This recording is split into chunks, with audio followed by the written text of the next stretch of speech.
Hello, and welcome to another beautiful episode of Paneloids Comic Book Podcast and more. Comic books and more. I'm Pierre. Kyle wrote me something to say. He's to my right. I'm not going to follow it because that's what I do. I go off script because I think that I can do better. And it's usually not true. Underneath me, you'll see Jeremiah, who maybe it's not Jeremiah. We don't know. Surprise, surprise, it is Jeremiah. And we have Dimitri. We're here live every Wednesday around 7 p.m. Never quite 7 p.m. on the dot, but we try to be here as much as we can. That's it. Come follow us on our Discord and subscribe and follow and Paneloids.com. Let's do it. Let's get into it. Spider-Man brand new day trailer. Woo! Spider-Man brand new day trailer. Yeah, that was sick, but weird advertising. Because the way I thought Tom Holland said he was going to do it, over a couple days we were going to get little teases, and then it became every hour we were getting a little tease, and then it just was sporadic, and I didn't know what was happening anymore. And then we just got the full trailer. I'm not upset about it. I'm glad we got it. We got a lot to unpack. That whole thing was great. The homage to the original like cover of Spider-Man kind of swinging through, right? That thing. That I don't know what cover of what? Cover of Come on, you got it. Amazing Spider-Man, right? Which one was it? Amazing Fantasy 15, you mean? There you go. Good for Jeremiah. That's what Pierre wanted to say, yes. Everyone drinks something for Jeremiah because he's always right. But yeah, we had the Punisher. So he makes his I guess not really debut, but it seemed more like film debut. Punisher. Yeah, film debut, more fun. John Berthal Punisher film debut. Let's go. All right. Yeah, that was very technical. That's necessary correction. That is true. It was cool. It was cool. I thought it was like kind of a fun way to introduce him, where he's hitting Peter with the car. Yeah, with the actual Punisher van, which is canon. So yeah, we got Bruce Banner. Yes, full Bruce, no Hulk. His yet. bracelet, his special little bracelet. That's gonna break. I took a little time to like search like what he was teaching in that class. None of it pulled up anything. So interesting. I will say that. But I did notice that Tom Holland's wearing little heels on his shoes. So I will mention those that. aren't little heels, those are wedges. He's wearing big wedges, getting him a height booster advantage. He's height maxing, as the kids are saying now. Yeah. And I guess a telepathic villain, that's what we're thinking. Oh, we'll get there. I was gonna say, if you want to go straight there, we can, since you've already ignored 90% of my script. It's fine. Let's just do it. A telepathic villain? So what are we thinking on that? Kyle, you want me to come out swinging right now? Or I think you should come out swinging, and I think this comment goes perfectly.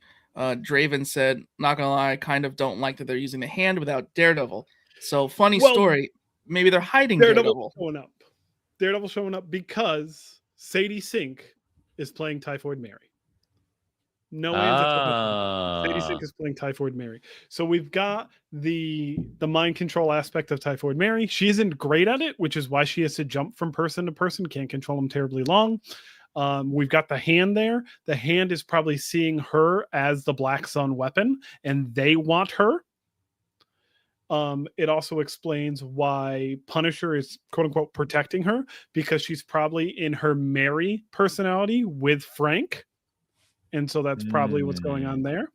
And also, if you notice, Spider-Man is fighting the hand in what appears to be a prison, which is most likely where Matt's going to end up at the end of Daredevil Season 2 Born Again.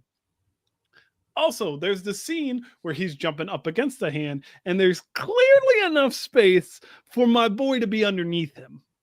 So Peter's going to be breaking Matt out of prison.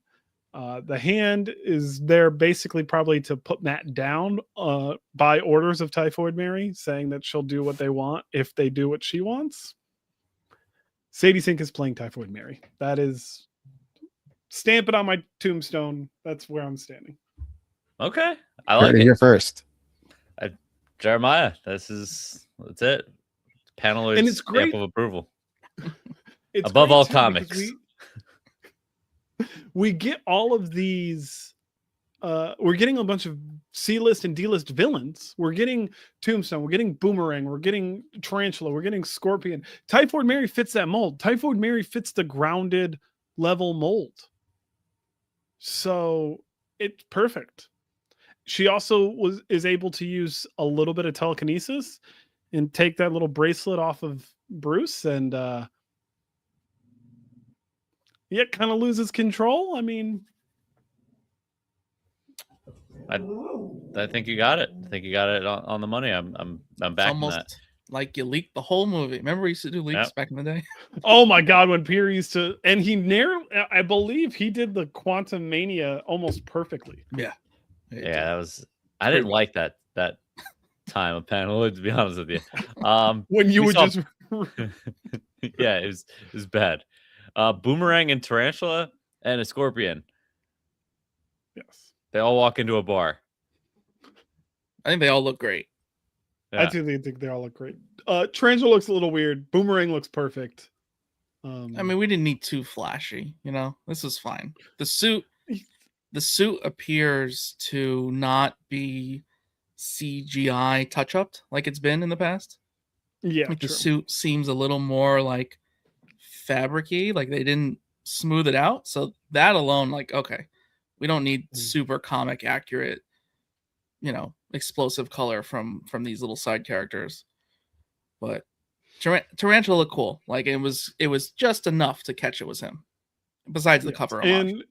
And the direct homage to Spectacular Spider-Man #1. A Cocoon. Depression. Are we getting a Man Spider? Okay, just around the room.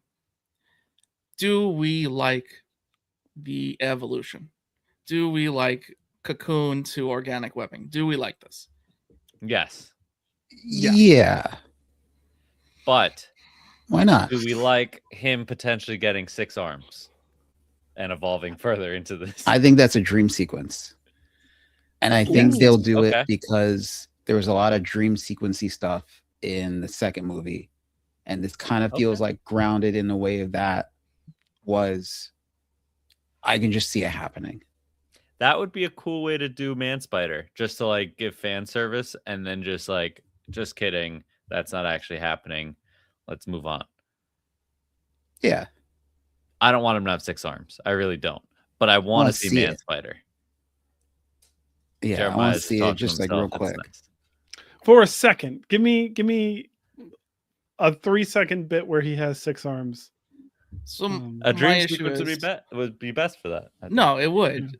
Because my issue is if they fully commit to a full out mutation, they have to fully commit to putting him back to normal, which is then kind of a crazy scenario to possibly then put a symbiote on him or anything else crazy. Like it kind of is like, you're really going to mutate him and then put an alien on him just next movie? I don't see it. And a lot of people from the trailer are trying to say Black Suit's going to end up like being set up in the post credit. Like they're saying some of the looks in his like eyes and stuff. They're like, we know it's there. They have him in this dark place. Can it play off into that? I think ending, yes. Like after, just to set up the Doctor Doom Secret Wars movie. What if he doesn't have the Stark tech anymore? So he's running around in his spandex and nylon and he gets his ass beat.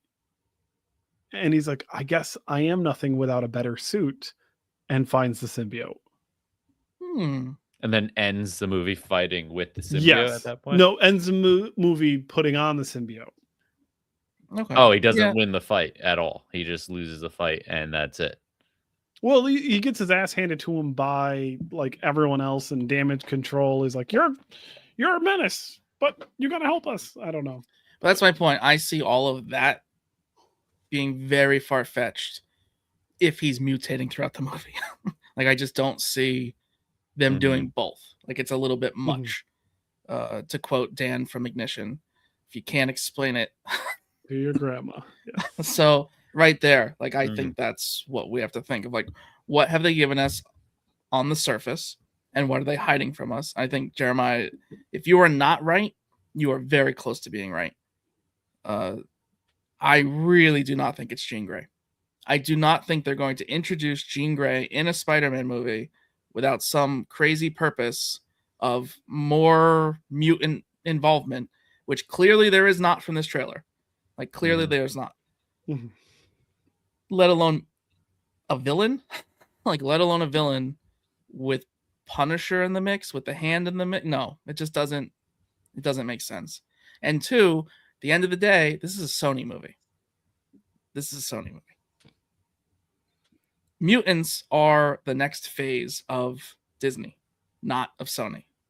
I don't think they're gonna do anything mutant-wise more than like a cameo, in my opinion, legally. Now, the Cocoon is a throwback to Madam Web. Do we think they're going to tie Ezekiel Sims from Absolutely Madam Web into the... Absolutely No. I couldn't even get it out before both of you were just like, no. No. I think you have a better chance of Morbius showing up in this than you do that. Like, them tying that. And just the chances because of the cult following. Like, we're talking 0% and 1%. Like it's a very, like, we're talking your bets in now. Percentage. Yeah. And then last but not least, Paul. We're not 100% sure. Okay. Paul. All right. And I hope it's not Paul. No. Now, that actor is somebody. He was in some Star Wars Acolytes or Ahsoka. He was in one of them. That actor, no? Oh, yeah, I think you might be That's right. him, no? Okay. You want to know what I thought? I haven't watched either. My other thought was, did we see Flash Thompson in this trailer at all? Negative. He's out of the movie. He's not in the movie at all. He's on the Right. Well, yeah, because he's lifting weights so he can become Agent Venom. No. Think about it a little bit differently. That might be Flash Thompson. That might be a recast. You think they recasted Flash Thompson as a more handsome dude? That'd be so older. mean. He's too, like, the other guy was still like too quirky looking to be mildly racist. To be an army guy. So they were like, wait, which part? The fact that I called him more handsome? No. That is true, though. Just the fact that Pierre was like, oh, maybe it's him, recast. Though that actor would be more acceptable as Agent Venom. Okay, that's way too... Okay, all right, anyway. Is it Harry Osborn? Oh, that actually makes more sense, actually. Oh no. Yeah. I don't like how much I like that. I don't like how much I like that. He has the old money look, you know? You want to know what I don't like about all of it, though? Is that whoever it is flirting with MJ. And that is not okay. That is a problem. And we need to make an end to that ASAP. So we got Ezra Bridger in Ahsoka. So that's who it is for anyone listening. Yeah. Handsome lad. He got recast. So he got recast, calling it now. If it's not Flash Thompson as a recast, if it's not Harry Osborn setting up a sequel, and it is Paul. We should find out soon if he's not in the movie, right?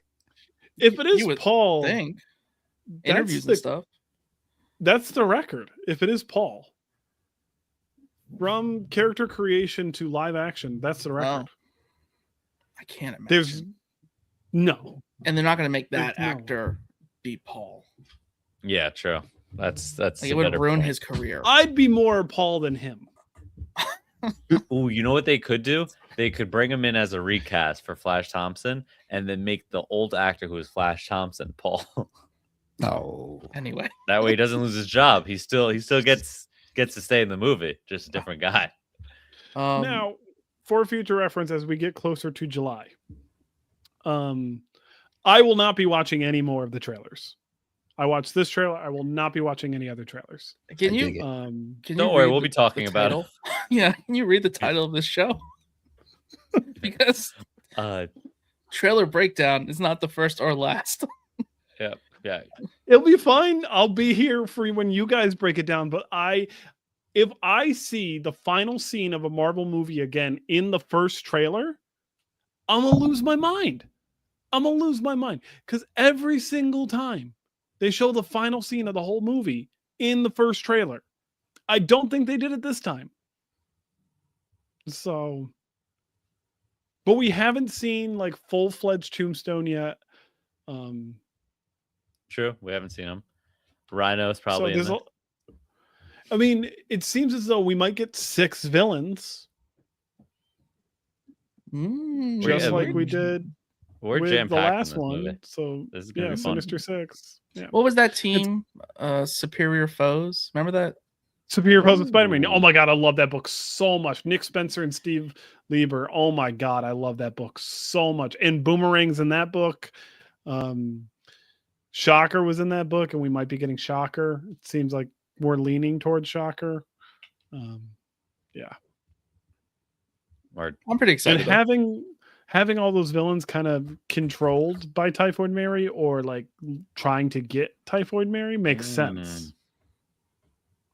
We have one other theory of it not being Jean Grey, because everyone thinks it's Jean Grey, and the rest think maybe it's like Rachel Summers or Hope. Pierre, read this one, because this one. Jalavera from Discord said, after watching the trailer for like a 5th time, I can agree that she probably ain't playing Jean Grey, but personally think she's playing Screwball, everyone's favorite side quest in the PS4 Spider-Man game. Jeremiah, who's Screwball? She's a character. I mean, she does appear in the comics. She appears as a Deadpool villain and a Spider-Man villain, but she's incredibly G-list. Not worth mentioning, but she's a really annoying character from the video games, to be fair. And she like forces you to do stuff for her social media followers. And we do get the scene of Sadie Sink in front of clearly a lot of computers. I could see that if it wasn't like that one scene. It looked like whatever entity was controlling that person hopped from like that old woman to like the other person to the other person, the guard. like to the other guard, right? So like she wouldn't be able to do that unless they're like putting 2 characters together and they're just like, this is what you're getting. Screwball is Typhoid Mary. That could be a personality of hers. She has 3. She has Mary, she has Typhoid Mary, and she has Bloody Mary. So instead of doing Bloody Mary, we could do Screwball. Your grandmother. Could you explain this? Could you? So the villain has split personalities, and one of them happens to be this G-list character. Yeah. No, not happening. But that's your that's no. One more thing. What? No, one more thing. My favorite game. Judging off the trailer, in order of boxes, what do we think this movie will be out of 10? 10. 10. 10. 8. Kyle with a 7. So, yeah, 7. So my thing is, I think it's gonna have a very rewatchable, like it's gonna have like this special place in our heart as like a nice little mini rebootish trilogy.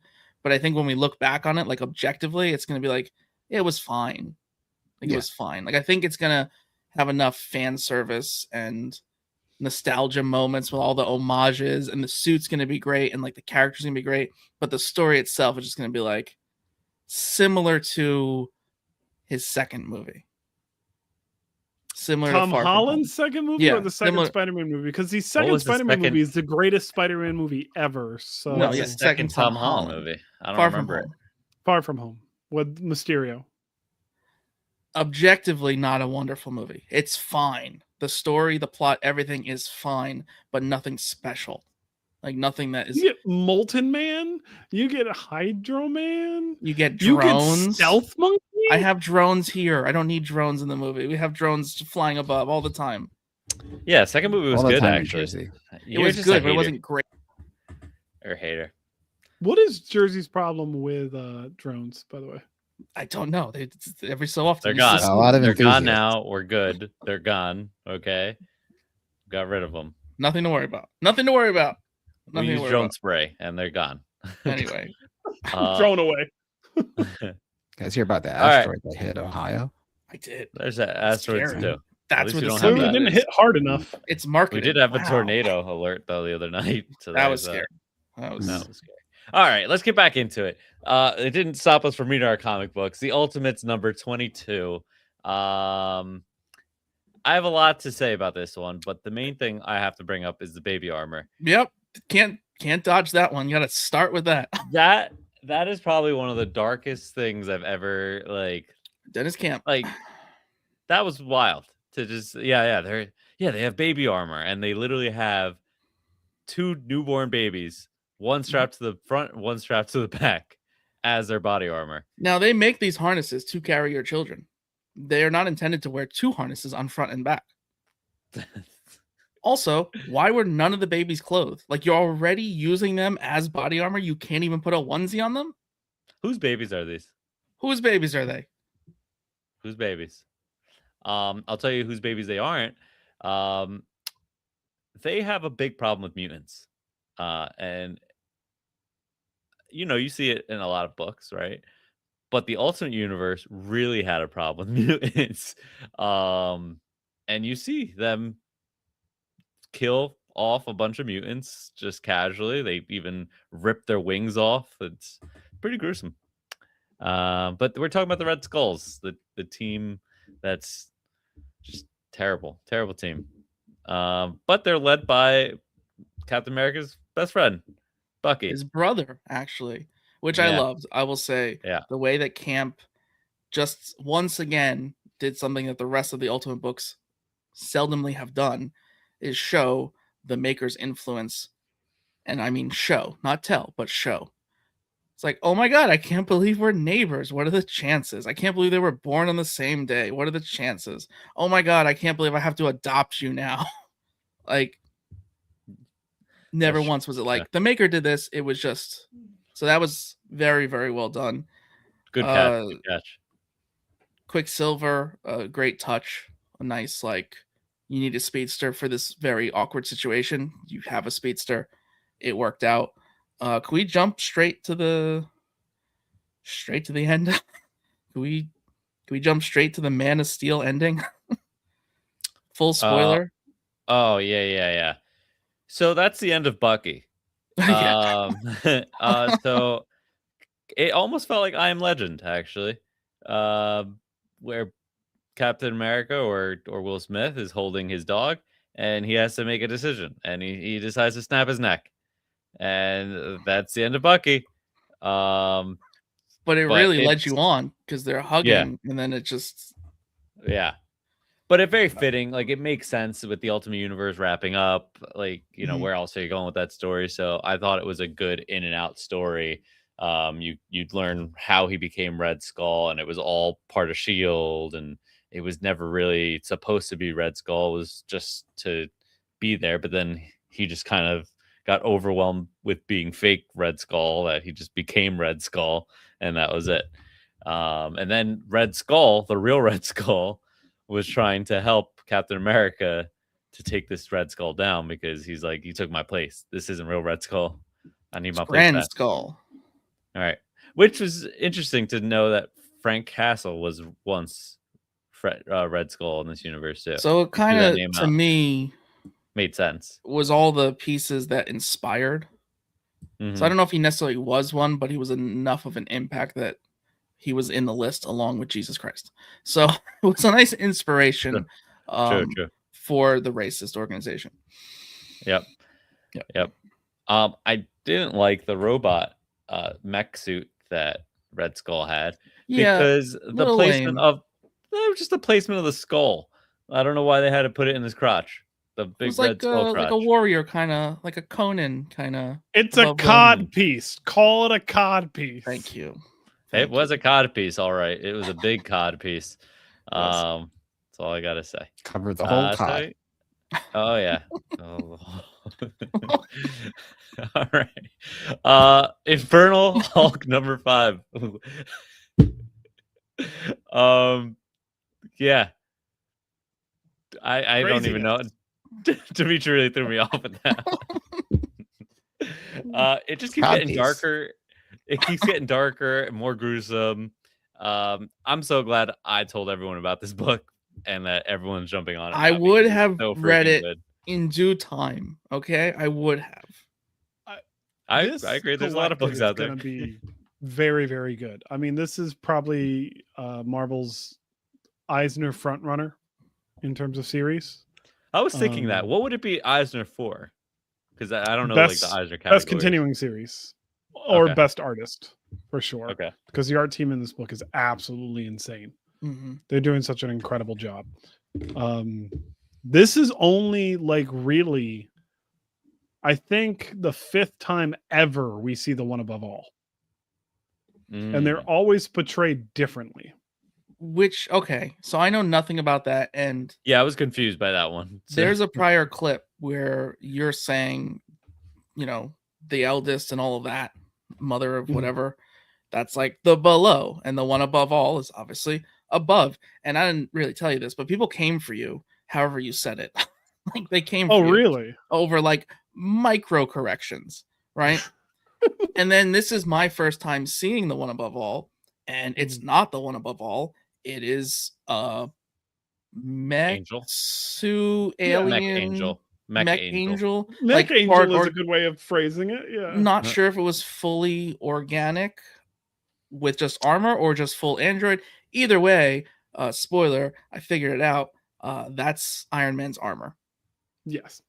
Yeah, that was a really good call. I gotta say, cool idea. I didn't know what they got. Yeah, super cool idea. Mm-hmm. Like so, and I caught it before there was a little nod to it because Tony goes, "We have something we didn't have before." Right. And then there's a little beam of light, and it's like I instantly, as soon as that thing went down, I'm like, "That's where the suit comes from. That's the tech." Again, solicitation showing his covers, which I'll also say, solicitations have said that the next issues are involving mutants because apparently Infernal Hulk has some kind of control over mutants. So they're fighting his control and he starts taking them in as an army. Oh. Yeah. Interesting. Like, when Marvel asked Philip Kennedy Johnson, do you want to be exclusive? Did he just say, only if I'm allowed to do whatever I want? I mean, they must have, or they must have just saw how well Hulk was done. And then he was like, yeah, I'm going to go crazier. And they were like, okay, only for us though. Like, that's it. Yeah. Only for us. They, instead of like giving him a leash, they just put it in his mouth and are seeing how far he can run with it. Yeah, no, it's very entertaining. And the pacing of this, as much as I love it, I'm like, no, I want Infernal Hulk to go on as long as Incredible Hulk did. And then I want a third act that goes on as long as those two did. It seems like not so much. And just from the way this opened, where their co-worker's son, who she was bragging about in the army, they were at his funeral. Obviously, fast forward in the issue, he came back for a visit. So that's a thing. But generally the way it opened to then all that transpired to the realization of like he needs to get involved, like Bruce Banner needs to get involved in the situation. I don't know if he's gonna quickly get involved, but it seems like we're gonna have some kind of escalation to them playing house, which again is worrisome because I want a lot of this, but it's just so good. It's just so overly entertaining. It's fantastic. Yeah. Let's keep it going. I'm excited for more of it. Captain America #8. That was also really good. I think that's our boy Chip Zdarsky, right? That's Chip. Yeah. He never sees any time we compliment him, ever. Yeah. He's getting nothing but praise. He doesn't need ours.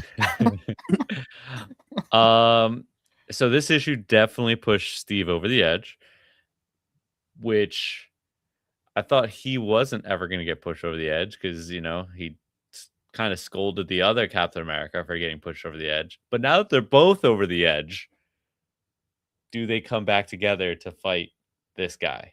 And when we say this guy, we're talking about the new, I guess, Doom replacement. So Whatever his Revelation name is the current problem. We know that Red Hulk from solicitations will become the new problem. It's being set up very well. Thunderbolt Ross has already went to his soldiers, and they've already agreed to side with him over the government. So he's already prepped to take over. We also know from solicitations, Doom might be involved in helping take down Red Hulk. Whatever ending he had is not quite an ending, as we're getting a Doom Quest book. So is he making soldiers? Is that the plan here? I'm not sure. Red Hulk? Because it looked like he was pointing at a screen and it looked like Hulk, but we know Hulk is not Hulk right now. Yeah. So like I'm not too sure if it's just as simple as making soldiers, or if it's something a little more that's going to be connected to everything else going on.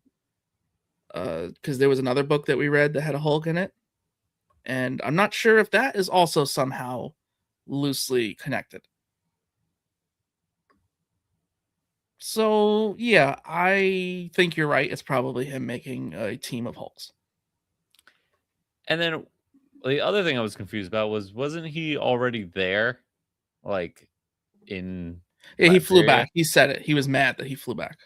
Oh, okay. Yeah. All right, I missed that. Yeah. Because I was like, he was just there.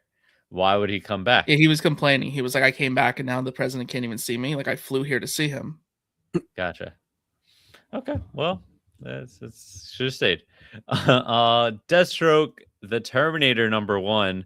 Okay, so like all these books that DC is pumping out after this DC KO event are really good. So the DC next level. Would you say that they're next level? Oh, that was good.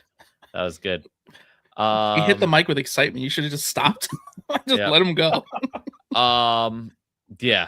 Yeah, they did such a great job with all three of these books. All three books, I didn't care about these characters at all going into this. The great thing about them is you didn't need to know anything, and they didn't spend very long at all telling you who they were. Yeah. They got right to the guts of the story. Like, you're going to like this character whether you know it or not. By the way, this character existed before this issue. Forget about that. This is the focus now. So, yeah. Yep. But cool setup for this going forward. So Deathstroke's, spoiler, losing kind of everything. Someone has basically drained out his accounts, killed his guy, like his main guy in the chair. Yeah. His Alfred, like he's got nothing, and he's just like, all right, you have no idea what you just did. I'm Deathstroke now. Like you're done. So I think this is just gonna be a fun like hack and slash adventure. I will say it was a little heavier than I thought. Like, I didn't think it was gonna be more than a hack and slash, and I went in, I'll be honest, thinking it was a predictable story, and although it could have been predicted, killing off his Alfred, that's a huge setup, was fantastic. And I think the book alone, you could pick it up for the art. I mean, the pencils. Yeah. Tony Fleece's story puts him in such a really interesting spot. But Carmine Daijinmoko. Yes. His artwork is absolutely insane. Absolutely insane. And it's perfect, fits this character perfectly. Fits the vibe perfectly. Yeah. So great work, Carmine, for sure. The book was excellent. Action packed from the start. Well, not from the start.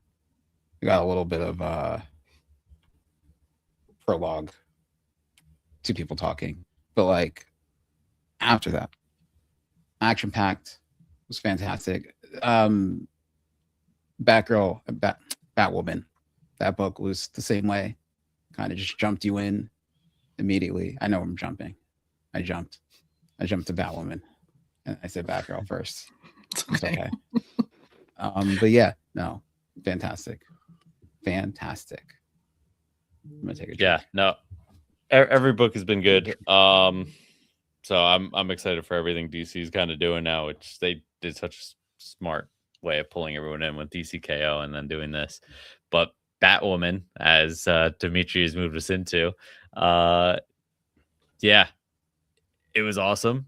I thought honestly that they were gonna drop the ball with the DC event, like with it ending with Superman kind of just like, I'm gone and you guys now all have my power and we're just gonna continue from here. I was like, all right, that's it. Like that's after all that, like we just had a whole like cosmic wrestling match and this is what we're gonna do now. But yeah, reset the character, like you said, Jeremiah doesn't spend a lot of time just laboring points or resetting stories or telling you like, oh, this is what happened in the past. Like it's just okay, this is currently the small story that you just need to worry about and we're going to move on from here. I think it's just good writing a little bit as it goes on. Yes, 100%. Because the art style too, we got to talk the art style. I mean, it's there. All three books. Of these were number ones. All three of these are not mainstream characters. Not once. I mean, I wouldn't pick up any one of these books. I wouldn't. I mean, think movie appearances. That's I would not call any of these C-list characters, but I wouldn't call them A-list characters either. Yeah, so I would say would you call them B-list characters? B. Okay. I would not call them. It seems like the only rational way to go after not calling them. We can't call them mainstream characters necessarily. I agree with you, Kyle.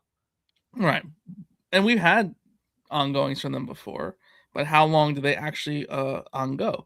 Right, not long.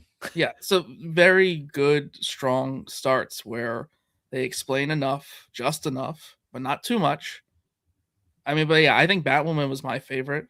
I think starting her out severely mentally damaged, and then doing the flashback to showing her sister be pretty crazy and referring to Darkseid. Yeah, just perfectly done. I didn't know she had a sister until now. That is her Joker. Cool. Yeah. Also, who is Batwoman? For the record. So Batwoman's father was like a ex-military and trained her and her sister to like be like him. But in a very strict, rigorous training upbringing. And I think he was involved in some bad stuff, and then the sister died and didn't quite die, but when she came back, was crazy, like real crazy. So that's kind of just the simple story to her. She's helped Batman. She's never really been part of the Bat family where she's like hanging out in the cave, like having hot chocolate. She's her own thing. She's a very great Batman character in the sense that the only thing about her that is Batman is her name. Interesting. She chose that name because she likes Batman? Is that what it is? It wasn't even that. It was just, I don't remember the exact reason, but it wasn't even like being his fan. It was just kind of like, I can do it too. Okay. All right. Moving on to Lobo. We're doing Lobo number 1. This is my favorite book out of the 3. I'll say that much. I think I'm right there with you, Pierre. Love the art style. Him taking a minute to just tell everyone about himself, like the people that he's like fighting. He's like he's literally puts out a cigarette in the guy's cigar in the guy's head, and he's like, I gotta tell you this story. You gotta know about me. And he just like gives us the whole timeline of who Lobo was. You get to see shiny Lobo, so I know Jeremiah loves that. You're gonna see shiny Lobo. So I literally started laughing when I saw that whole page. I think it's 2 pages is so good. But cements him as a favorite character of mine now, and I can't wait to keep picking this issue up, honestly. It feels as though Scotty Young was born to write Lobo. Like, he's clearly a fan. He's always wanted to. He said Yeah. in some interview, it's like his dream project, and it clearly is. He took all of the shit he could and threw it at the wall, and everything that stuck was perfect. Like, yeah, it's just a fantastic start to the series. Like Pierre was saying, the artwork is phenomenal. It is very, very much Lobo. This is Lobo. This will probably be his definitive series, aside from the Simon Bisley series. But yeah, this is peak. And we're already only one issue in. Could we say from the one issue? Like, could we say this is the best Lobo ever? Yeah, pretty freaking good. I mean, it definitely beat Shiny Lobo. So, it wasn't his fault. He was forced. This is an issue we pick up. This is an issue you pick up. That we continue to pick up. Yes. Yeah. I mean, all 3 of the next level issues are worth carrying on. If you have to pick one, though, this is the one that I'm picking. So, if you're picking one to get signed and graded, which one are you picking? Specking. You're waiting. You're waiting in line a very long time for Mr. Young, but that's the way to do it. The book is Lobo, right? Lobo, Batwoman, or Deathstroke. I liked Batwoman the most. I can objectively say Lobo was the best. Spec-wise, Lobo is the best. But the pencils. One thing with the pencils, before I forget. Instead of like just having the pencil, like the outline thickness, just be the same. When the chain or anything approached the panel, as if it was approaching the screen, the thickness of the line became enormous. It's like when the chain's in your face, the thickness of the outline went with it. And then, I'm sorry, but the coloring was insane too. Like, you can flip through the book like 30 times, like the shading even in some of the coloring. And like, this is like a very animated style. And you still have that level of detail in the coloring that you literally have to like put it up to your face. What do you and like call really this style? Look? Like, it's crazy. It's just gritty. I don't know, just all over the place. I love it. Cartoony, really. I love this. At the end of the day, that's what comics are. What's that? The guy that I love that I always forget his name. Johnson. Daniel Warren Johnson. Thank you. It's got that vibe, I guess. Yes. Yeah, and it's just funny that it's got that Young, rough. It's got that rough feel to it, but it's still polished really well. Yeah. But Scotty Young, who has a cartoony style, to be writing for a cartoony style, it just maybe that's part of why it works so perfectly. I don't know. Yeah. Keeping it DC, New Titans number 33. Basically, in a nutshell, don't drink coffee is what I got from this one. So it spends probably about 10 pages, maybe more, of Nightwing and the team kind of going through this same cycle of them drinking coffee in the morning, sitting by the couch, laughing. Villain enters, beats villain. Ha ha ha. Everyone's smiling. They go to bed, come back, coffee, rinse, repeat, and they just keep doing that to the point where Nightwing starts going over to the coffee machine. Now the coffee machine's talking to him and it's telling him, stop drinking the coffee. Nightwing, can you hear me? Stop drinking the coffee. And he finally snaps out of it, which it takes him a little bit to like snap out of it, but he finally snaps out of it, breaks the coffee machine.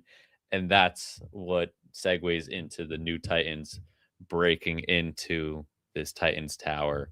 I guess it seems like it wasn't a real thing that they were in. Like they were kind of in some sort of loop cycle.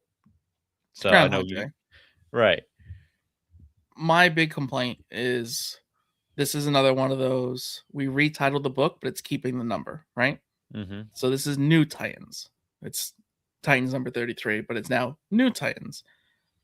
The next one should have been New Titans because the New Titans, spoiler, showed up on the last panel and that was it. But another reason I'm saying that is because this book on its own, I think, could have some potential to win some things. Groundhog Day has been done many, many, many times, but the level of detail in this Groundhog Day, every day had some slight mistakes and some slight callbacks to prior story arcs and prior costumes of the original Titans. Very, very well done. Like, there's definitely stuff I missed. There's definitely just a slew of Easter eggs.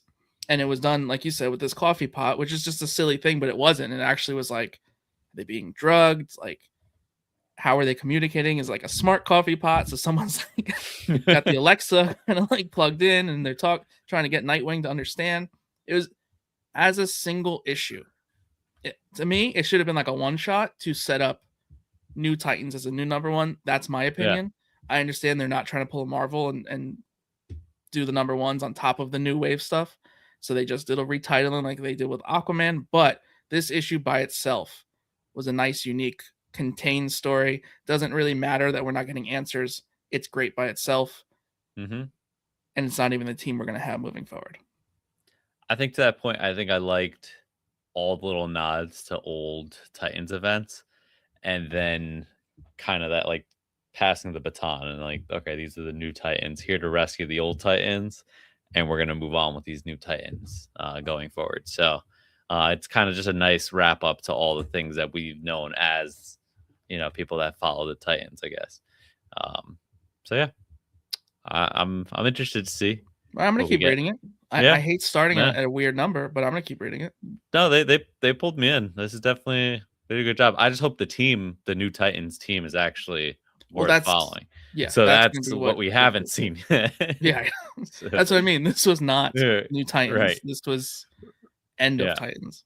Just please, DC, don't screw this up. Make the New Titans actually worth following. They look cool. Just off the panel. Looks like a cool team. Yep. Keep in mind, Red Hood also has his own Titans team right now too. Oh, right. That's kind of cool, actually. They're probably throwing both of them out there and just seeing which one actually sticks. Yeah. Or this could just be the backup plan already because they're like, yeah, this Red Hood team's not going to work out. Or they'll drop their buffs and they'll merge. Or the writer for Red Hood might say something. No, just kidding. No. No. Please, no more. Let's get Red Hood going. We need Red Hood back, please. Cyclops number 2. Kyle, you and me have been reading this. They're making Reavers very ruthless.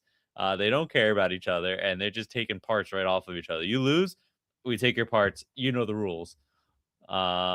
And Blind Cyclops is starting to look like it's getting a tease of the dark place that his eyes go to. Because now that he can't see, he's having like these weird nightmares where he sees like red, and it's really dark, really, really dark. So yeah, I'm thinking deer, the innocent deer that was accepting pets, did not have to die. He didn't deserve that. No. The deer did not have to die. And I understand the Cyclops is walking around the forest blind, but as he said, I quote, I trained for this, and it was high on the list. Yep. Why did he choose to jump in and assist after the deer was killed and not before the deer was killed? Yeah. Issue 3, we'll see what happens. I'm rather upset by the choices of the death of the deer that was accepting pets. What if the deer comes back with a Reaver? As a Reaver and has mech attachments? No, he's gone. The deer's gone. Marc Spector, Moon Knight number 2, Bushman. Jeremiah, it's Bushman. You love Bushman. So it looks like he's the big bad in this. Or Zodiac, or maybe they'll team up again. I'm not sure, but it ends with Moon Knight facing off against Bushman and Zodiac getting away and pumping nightmare fuel into their fight. They locked them in a room, and he's like, "You guys are gonna fight. Have fun." It sounds like a Moon Knight book. Yeah. So I'm excited. I'm excited to see because it seems like it's just gonna be a fun third issue where just hopefully they tear each other apart. We'll see. Sentry number 1. Kyle, you read this. Jeremiah read it. I did not. I didn't get a chance to. which you think I would have. Kyle got big sad about this. I think it's because Kyle has beagles, and this will not be continued by me. I'm going to pretend like it was a false reading and everything is fine. The dog is fine. The dog is fine. Hopefully. Paul Jenkins returns to his titular character within the Sentry, along with Christian Rosando on art. Very, very interesting first issue. We get to see interesting Avengers team.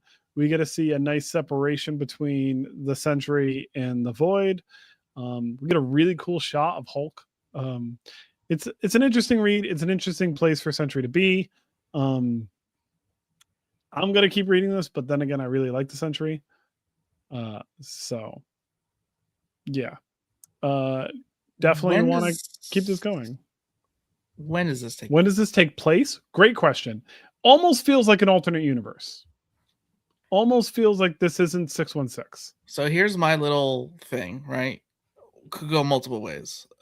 Random point in time, just for story purposes.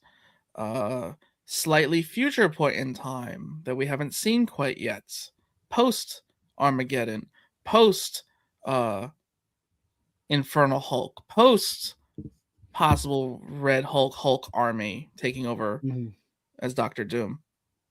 We saw Hulk in the end of this, and the Avengers' response was, "Oh, we found him." He had like something sticking out of him, like looked like gemstones. Looked like glass. Okay, so yeah, I don't know. I don't know if it like could be loosely connected somehow. If it's like a Hulk, not the Hulk, and that's how it's going to tie because there's going to be Hulks running around. I hate to phrase it this way, but a little bit of inside baseball. Paul Jenkins doesn't like playing well with others, so I think this is its own thing. Gotcha. Okay. I think it's either you nailed it that it's a specific point in time, or it's an alternate universe. That's my guess. So, and also this Hulk doesn't look like Infernal Hulk at all in terms of anything that's going on. So yeah, I'm guessing either fixed point in time just for the miniseries sake, or alternate universe. I can't read books like that. Throws me off. Fun read. So throws me off when things like this happen. I am curious to see what he does to Kingpin. Very curious to see what the Void does to Kingpin. Yes. Pierre, you read a shit ton. I read so much. Get going, Pierre. I'm just gonna sit back. I had time. End of Life #2. It's so freaking good. I've never like this book. This is it. It's like a hitman, just completely everything just went wrong. So great hitman. He did a job. If you didn't follow the first one, he did a job. He realized that job was on his own team, and it was a big accident. He was like, "Oh no, I shouldn't be here," and he tried to leave, and now they're all after him.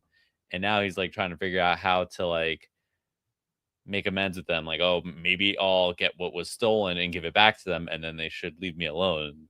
Like that's not necessarily going to work. But yeah, it's a fun read. The art style is incredible. I like the stuff that they're doing this issue, or this book in general is really, really good. So I recommend it to literally every single person to please follow this. If you want action, you want just humor, fun. It's almost like Deadpool, but if Deadpool was just a hitman and not like if he was pretty. No. Pretty, yeah. If he was pretty. Yeah. It's good. Amazing Spider-Man #24. So we still don't know who Torment is. Still don't know.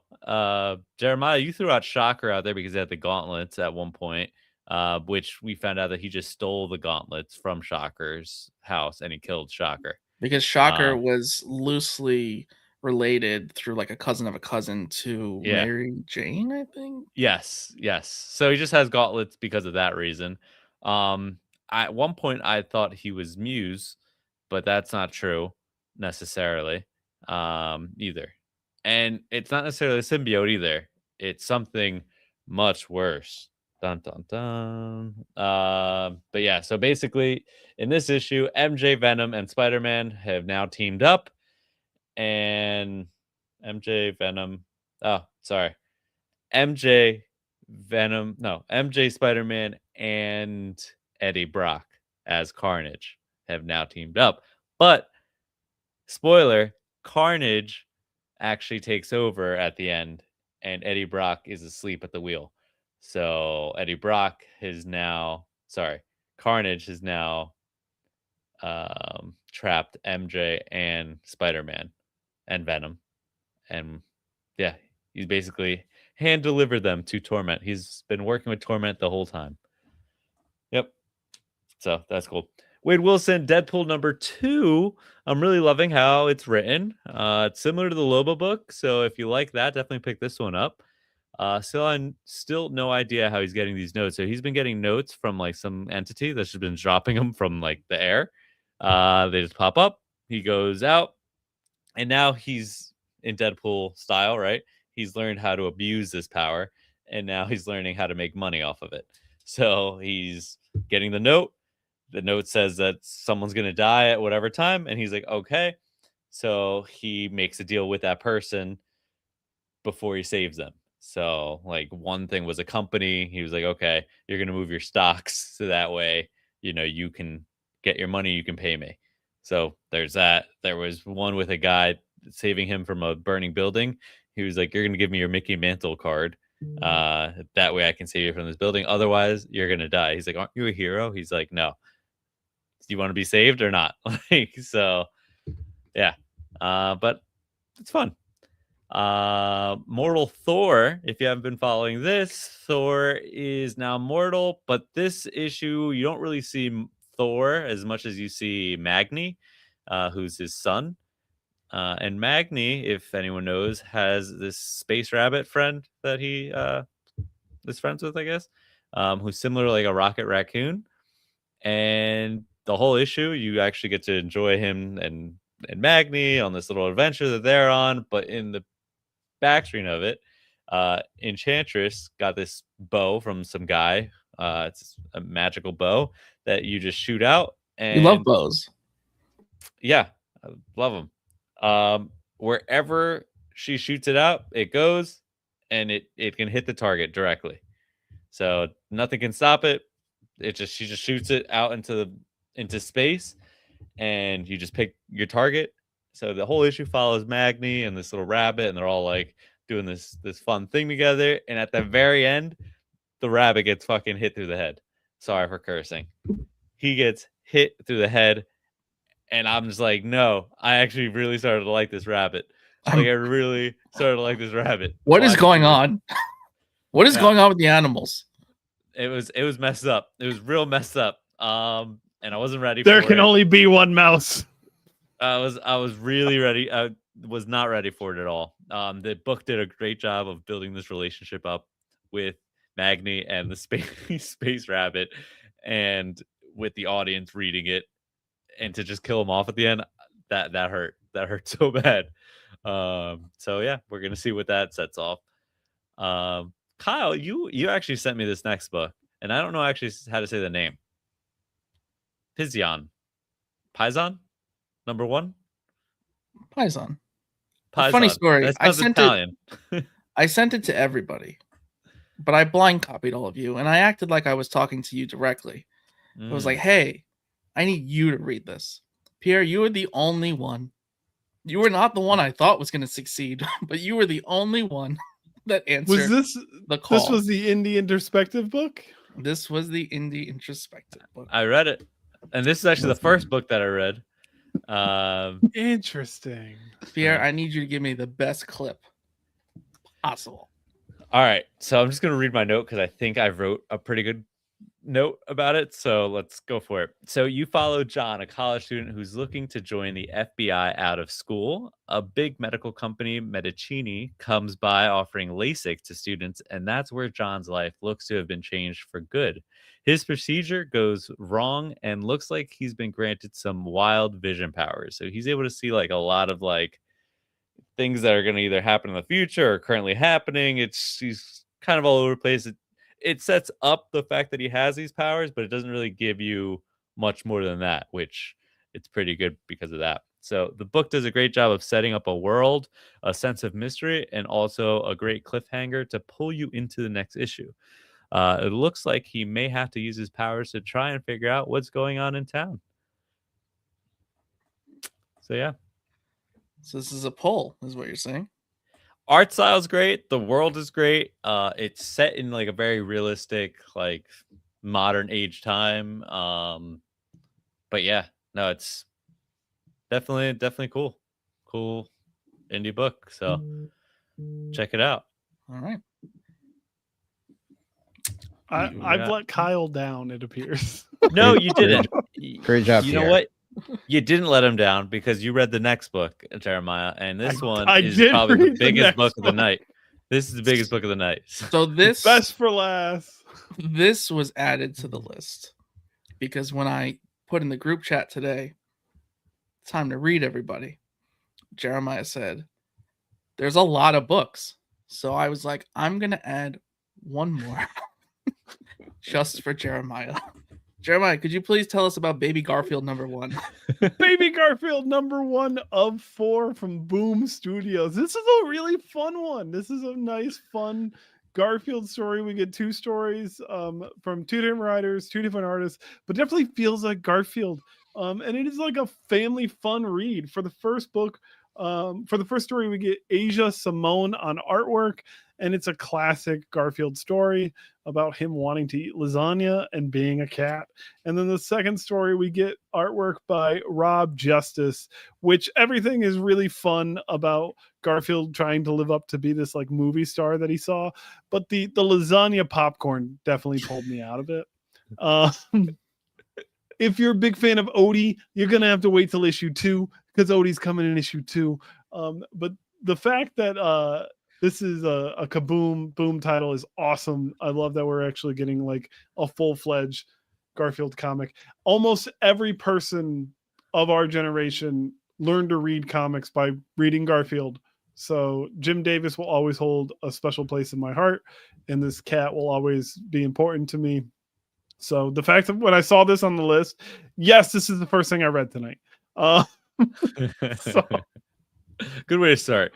It's just like a warm up, you know. It's a warm up to like some. It's bigger, a great bigger palate cleanser for like the Sentry. So, it sounds like Kyle might have to read this after reading the Sentry. I intend to, honestly. So you just put this on for shits and giggles? That's funny. There's few things that bring me joy, and spite is always one of them. I thought I was reading this for a reason, but I enjoyed it. It's fantastic. If you've got a young one, or even if you don't, go buy Baby Garfield. That's it. Perfect. That's the clip right there. Speaking of abusing Jeremiah, in the TikTok chat, I'm talking with Timo, and he fan cast you as Dr. Connors, aka the Lizard. We then continued to converse and agree that we will be removing your right arm. That's to complete my fan right cast. My right lung is the problem, so just make it the whole right side of my body. Right. That worked perfectly. He's positive about it. I'm glad that you agree. It'll make cosplaying fantastic. Oh no, he said never mind, take the left. He wants you to be balanced. It's funny that you mentioned the lizard because I think that's going to be the next portion of my tattoo. Really? Maybe you have him transforming, and the likeness could be Jeremiah. Oh, little tongue action. There you go. I'll For the viewers watching, I'll screenshot that for reference. For the viewers watching, we're gonna censor that little move that Jeremiah pulled. We can't use that move on TikTok. Just so you know, Jeremiah. Oh, is that why it just went down? Yeah. All right, it's nerdy news time, guys. We're wrapping this up. Scott Snyder says the absolute Joker raised a Robin who genuinely believes he is a good person. The character debuts in Absolute Batman #20, releasing May 2026. This is completely different from what we thought, but I love it. I think this is incredible. It's dark, twisted. Is it gonna be Tim Drake? I kind of think it's just a unique new Robin character is my guess. It's probably and not it's like a Joker. Robin 2 Joker. But then in the same sentence, it's probably twisted. Like this is a horror book covered up by a giant, massive Batman logo. Like that's what this is. Because Snyder also said Scarecrow, Absolute Scarecrow, has the highest kill count of any other Absolute character. And as we've seen some of the covers, pretty horrifying. Like nice, classic. Absolutely terrifying. Yeah. Instant classic horror villain. Okay. Red Hood Robin. So Jason Todd. Yeah. This is their time to make Jason Todd actually good. This is the time. The Absolute version. Actually good. Oh my God! Please clip that. I wanna read the stuff that they are gonna shove up Pierre's ass. Oh my God. The next fan caster in Pierre is Scorpion, racist. Me as Kingpin, kind of also racist. Dimitri as Hunter's Moon. Huh. Jeremiah. Hold I the dig fuck it. up. Sorry. It's a Wakandan character. It's not a Wakandan character. Racist. Racist. Everyone. All of you. And the chat. All right. We're going to move on. DC announced Supergirl Survive, an Elseworld series by Ethan S. Parker and Griffin Sheridan, with art by Rod Rees. Kara Zor-El and Baby Kal-El are sent off in an experimental rocket forced to survive a hostile universe. Out June 3rd. Our boys. Our I know supple of a boys. cover. I know of a cover. I'm sure you do know of a cover. Have you seen it? You haven't seen it, right?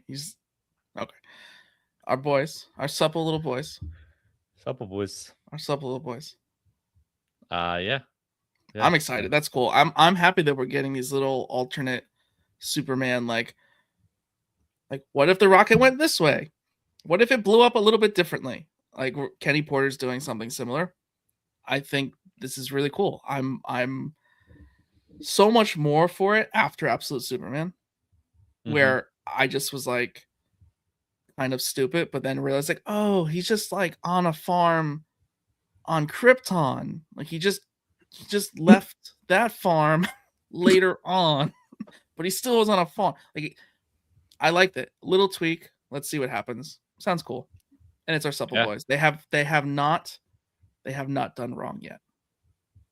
And by yet I mean never, but they have not done wrong. Everything they've done, fantastic.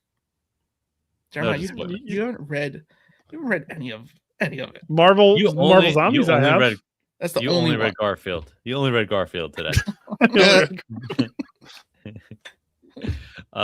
Jonathan Hickman launches the sci-fi universe Through Worlds, Through Moons at Dark Horse Comics. The first releases Foundations, a one-shot illustrated by Mike Del Mundo and Mike Huddleston about a doomed astronaut mission that reignites a cosmic war between magic and science. It arrives July 8th, 2026. Hickman in space. Let's go.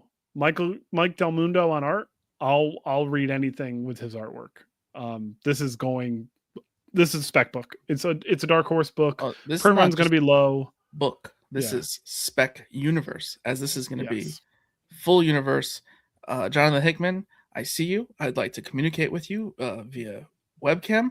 I'd like to see you get the TV show that you're trying to achieve. FOC this. Order this at your local comic book store. For sake. Censored myself. That's nice. Image Comics Spawn gets a new creative team as Todd McFarlane and Brett Booth exit early. Matthew Rosenberg and Philip Segovia take over with Spawn 376 in June, introducing a 1-year time jump and a new status quo. John, Discord Daddy, Spawn alert. Is this where we all jump on Spawn? Announced today. This might be the thing. Announced this might today. be a thing. We're gonna have to. We're gonna have to read the number one. Now, why do we have to read the number 1, Pierre? Because it's going to be on our list that Kyle makes for us. Thank you. Well, but also, but also, the what? I don't know what else. Rumors, baby. Speaking of Matthew Rosenberg, we have a little rumor for you. Maybe a little interview rumor. Not really a rumor, but exciting news. April 8th at 7 p.m. Eastern Time, we'll be live with Matthew Rosenberg to talk about his new Image book, If Destruction Be Our Lot. I don't know if you remember Matthew Rosenberg from 2 minutes ago when I mentioned Matthew Rosenberg. It is interesting though that Matthew Rosenberg is writing a book that only has one word in the title. That's a good point. His titles are always very, very long, which I've loved forever. Well, do we know that it's going to be a one? You know what I mean? Like it could just be Spawn and then something else attached to it. Yeah, we haven't. Spawn. They're going to retitle Spawn just for Matt Rosenberg. I would love that actually. So yeah, we got something in the works, and we obviously are going to talk about Spawn too at this point. Yeah, If Destruction Be Our Lot is going to be a new ongoing at Image, and we got the first issue a little early and got to read it, and oh boy, I'm excited. It's a really, really fun, and it's Matt doing everything that Matt does great, and his brother's along for the ride, co-writing it as well. So yeah, definitely excited to talk to Matt in a few weeks. Speaking of talking to people, our interview with William Harms on White Sky drops this Saturday. Join the Discord now for a small anime giveaway by completing a quick survey. Okay, cool. Thanks. Bye-bye. Good job, everyone. Hugs and kisses.